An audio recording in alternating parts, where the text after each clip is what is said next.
Bismillahirrahmanirrahim. Assalamualaikum warahmatullahi wabarakatuh.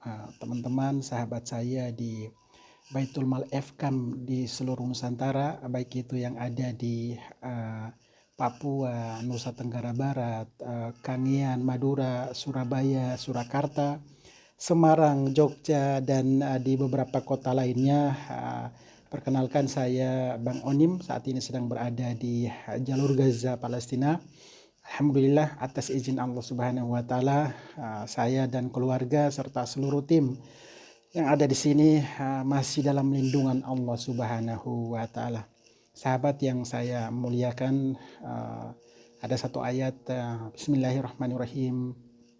In tansurullaha yansurukum wa yuthabbit aqdamakum. Salah satu ayat ini tentunya saat ini benar-benar dirasakan oleh saudara-saudara kita di Palestina, yaitu para pejuang Palestina dalam rangka menjaga keamanan di negeri yang kita cintai semua tentunya, yaitu negeri para nabi, bumi Syam, Palestina. Teman-teman, beberapa waktu lalu sempat terjadi serangan dahsyat, pertempuran besar antara militer Israel dengan pejuang Palestina yang berlangsung selama 11 hari.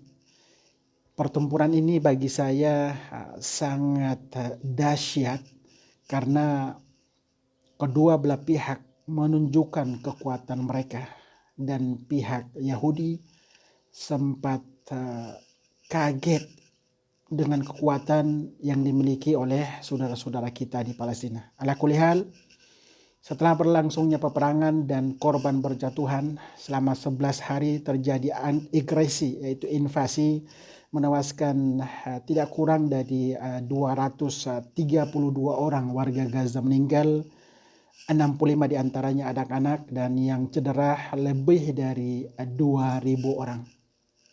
Perlu saya sampaikan bahwa isu Palestina adalah isu bagi kita sebagai Muslim, isu akidah, dan juga isu Palestina menjadi isu global, yang itu isu kemanusiaan. Dan kita sangat memahami bahwa di dalam Undang-Undang Dasar 1945 kita yakini penjajah di atas dunia harus dihapuskan. Akan tetapi sampai dengan saat ini, satu-satunya negara yang belum meraih kemerdekaan adalah Palestina.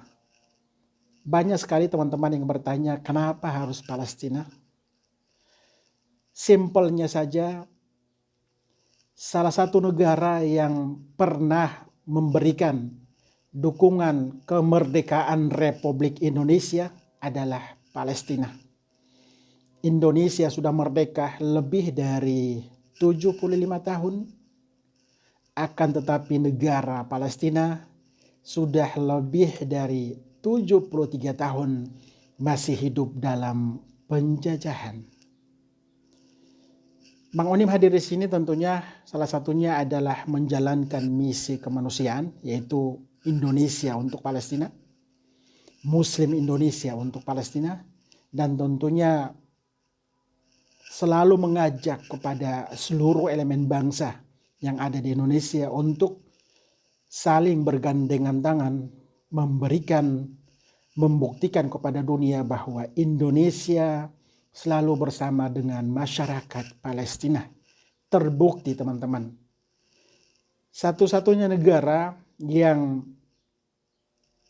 tidak pernah surut semangatnya untuk memberikan dukungan kemerdekaan Republik Palestina, yaitu Indonesia. Kenapa saya katakan Indonesia? Indonesia bukan negara teluk, Indonesia bukan negara Arab, Indonesia bukan berada di Timur Tengah, akan tetapi jiwa dan batin Indonesia selalu dengan masyarakat Palestina. Seluruh elemen tentunya, muslimin, masyarakat, lembaga, pemerintah, semuanya punya peranan masing-masing. Dan teman-teman, hari ini tanggal 22 Mei tahun 2021 telah berlangsung gencatan senjata alias pemberhentian sementara perang antara kedua belah pihak yang sudah berlangsung selama 2 hari. Akan tetapi kita tahu sendiri, berkali-kali perjanjian gencatan senjata lagi-lagi selalu diingkari dan dikhianati oleh pihak Yahudi. Beberapa jam setelah pemberhentian perang yang kita kenal dengan gencatan senjata, tiba-tiba pihak Israel merangsek melakukan serangan ke wilayah kompleks Masjidil Aqsa Mubarak. Sekali lagi teman-teman, pada kesempatan ini saya selalu menghimbau dan mengingatkan bahwa kemenangan yang diraih oleh pejuang Palestina bukan berarti Palestina telah merdeka. Kemenangan yang diraih oleh pejuang Palestina bukan berarti Gaza terbebas dari blokade, Palestina terhindar dari penjajahan. Tidak seperti itu. Sampai dengan saat ini saudara-saudara kita di Palestina masih hidup di bawah penjajahan, dan ini sudah menjadi sunatullah sampai dengan yaumil qiyamah. Itu kita yakini, karena Palestina adalah tanah yang diberkahi, Palestina adalah tanah para anbiya, Palestina adalah negeri yang diwakafkan oleh para nabi tidak hanya kepada umat Islam di Palestina di negara Arab, akan tapi juga kepada seluruh umat Islam di dunia, termasuk antum di Indonesia.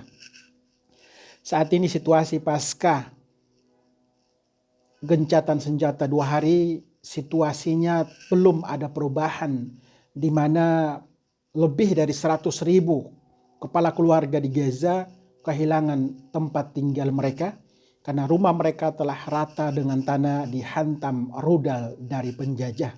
Dengan demikian tentunya kita tidak pernah berhenti untuk selalu memberikan doa dan dukungan bagi saudara-saudara kita di Palestina. Pasca agresi 2 hari, yang dibutuhkan saat ini tentunya bantuan obat-obatan. Kita bayangkan lebih dari 2.000 pasien, mayoritasnya ada anak-anak. Mereka dirawat di rumah sakit tanpa memiliki obat-obatan. Yang pertama.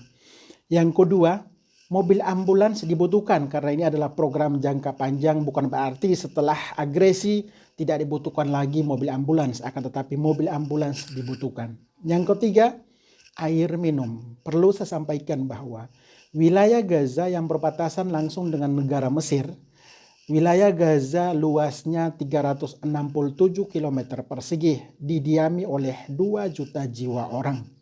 87% hidup di bawah garis kemiskinan, dan mereka bertahan hidup mengandalkan bantuan dari negara donor, salah satunya adalah dari negara Indonesia. Air yang terkandung di dalam bumi atau tanah Palestina, 97% air tidak layak dikonsumsi, alias hanya 3% yang bisa dikonsumsi. Akan tetapi mau tidak mau, saudara-saudara kita yang hidup di bawah garis kemiskinan harus mengkonsumsi air yang tercemar alias terkontaminasi. Dengan demikian, bantuan distribusi air minum sangat dibutuhkan. Bukan air sumur bor, karena air sumur bor terkontaminasi tidak layak untuk diminum. Yang keempat, tentunya saat ini pasca agresi, fase recovery, itu mereka membutuhkan makan yang siap saji.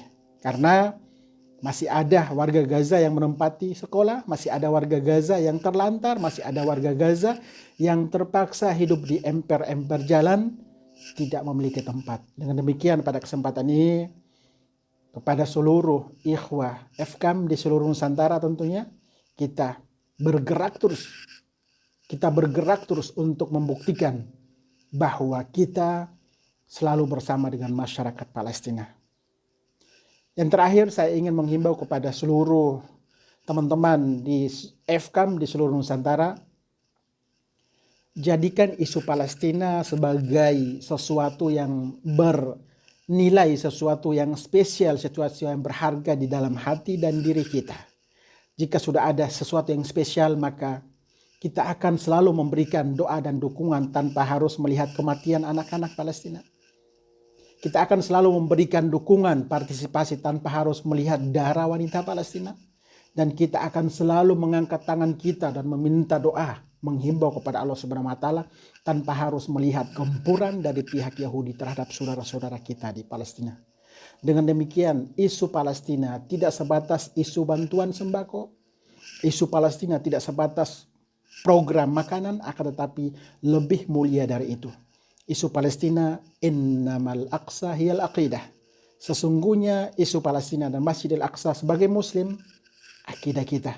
Dan kita juga menyebarkan bahwa isu Palestina adalah isu kemanusiaan. Karena di Palestina pun ada agama lain seperti agama Islam, agama Kristen dan juga agama Yahudi yang mereka masih ada yang cinta perdamaian, bukan Zionis. Sekali lagi teman-teman, mohon doa dan dukungan dari seluruh teman-teman FKAM di seluruh Nusantara, baik itu di Papua, di di Jogja, di Jakarta, di Semarang, Surakarta, Surabaya, Madura, Kangean, Nusa Tenggara. Tetap semangat memberikan dukungan untuk saudara-saudara kita di Palestina. Insya Allah apa yang kita lakukan saat ini tidak sia-sia. Dan insya Allah apa yang kita lakukan saat ini akan menjadi timbangan pemberat kebaikan kita dikala kita akan bertemu dengan Allah Subhanahu wa taala di akhirat kelak nanti. Akhirul kalam, terima kasih atas kerjasamanya, atas kepercayaannya kepada Bang Onim dan juga lembaga Bang Onim Nusantara Palestina Center. Semoga amal kebaikan kita diterima oleh Allah Subhanahu wa taala. Wabillahi taufiq wal hidayah. Wassalamualaikum warahmatullahi wabarakatuh.